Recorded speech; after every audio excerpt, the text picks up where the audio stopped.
O'tgan mana shu polemni 90 sentner olganman. Xudo xohlasa, nasib qilsa 100 sentnerdan oshiq olish mo'ljallab turibman. 2025-yil oktyabr 10larida g'alla ekib boshladik. 250 kilo urug' bilan. Ko'rib turganingizda bu urug'imiz Taniya navli urug' bo'lib, Smart Fair aqlli o'g'itimiz bilan 300 kilodan ekdik. Ko'rib turganingizdek g'allamizda kasallik yo'q. Chiroyli, qop-qora bo'lib turibdi mana. Bundan keyingi ishlovlarimiz suspenziya bilan ishlaymiz. Ifoda bilan ishlaymiz. Yiliga g'allani 70, 80, 90 sentnergacha olyapman.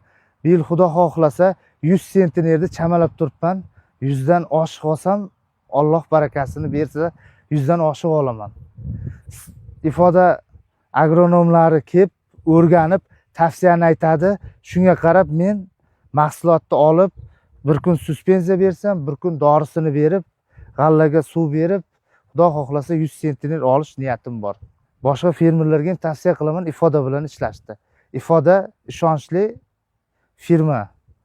Dorilar sifatli deb o'ylayman. O'zim yiliga ishlataman.